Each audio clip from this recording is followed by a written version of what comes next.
Chapter 11. Acting in a Certain Way.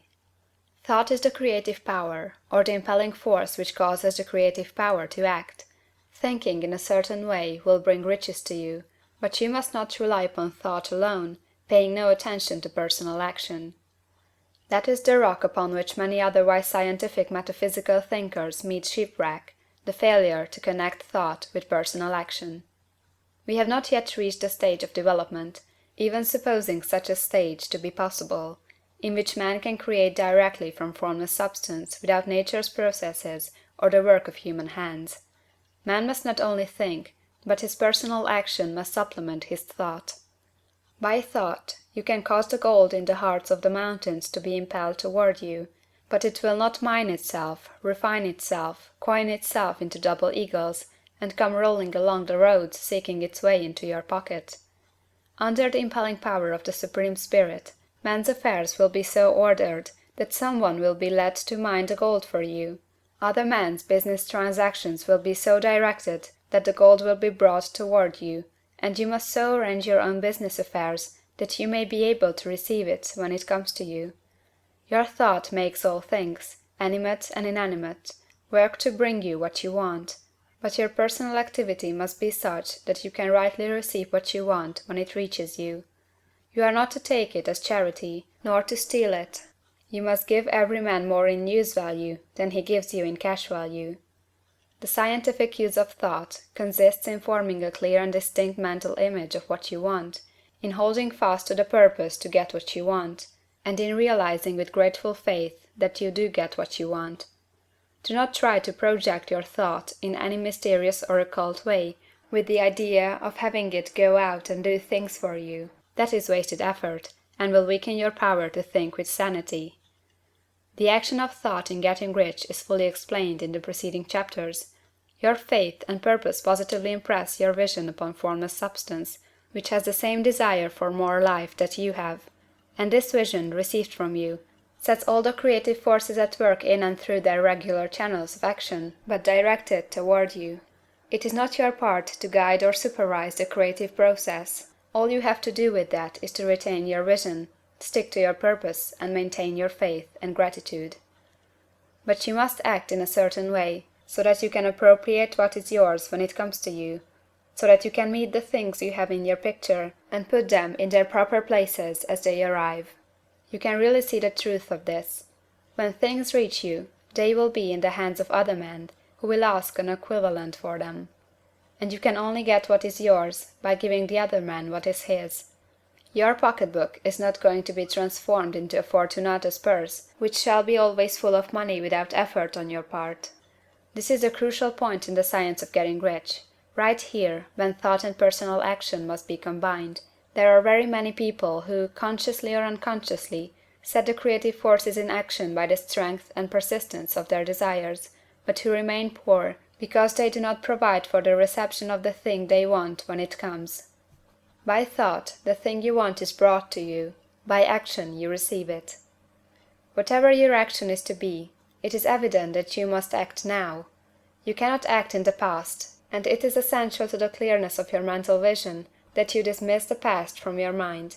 You cannot act in the future, for the future is not here yet. And you cannot tell how you will want to act in any future contingency until that contingency has arrived. Because you are not in the right business or the right environment now, do not think that you must postpone action until you get into the right business or environment. And do not spend time in the present taking thought as to the best course in possible future emergencies. Have faith in your ability to meet any emergency when it arrives. If you act in the present with your mind on the future, your present action will be with a divided mind and will not be effective. Put your whole mind into present action. Do not give your creative impulse to original substance, and then sit down and wait for results. If you do, you will never get them. Act now. There is never any time but now, and there never will be any time but now. If you are ever to begin to make ready for the reception of what you want, you must begin now.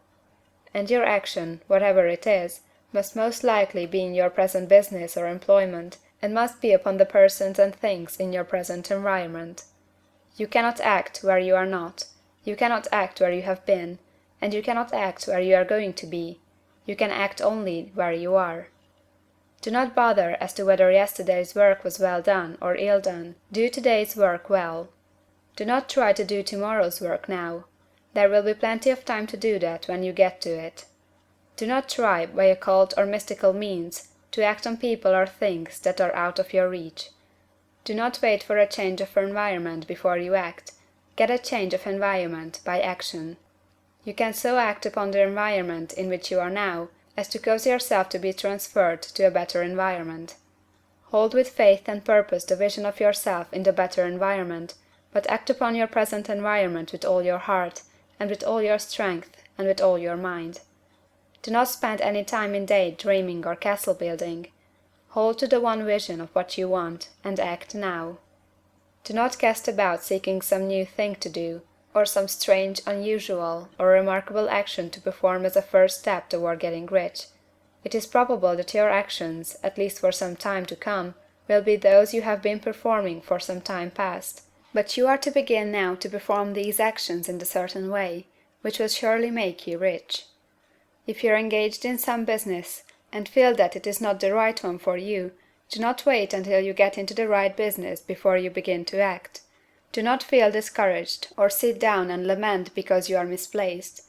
No man was ever so misplaced but that he could not find the right place, and no man ever became so involved in the wrong business but that he could get into the right business. Hold the vision of yourself in the right business, with the purpose to get into it, and the faith that you will get into it, and are getting into it. But act in your present business. Use your present business as the means of getting a better one, and use your present environment as the means of getting into a better one. Your vision of the right business, if held with faith and purpose, will cause the Supreme to move the right business toward you, and your action, if performed in the certain way, will cause you to move toward the business.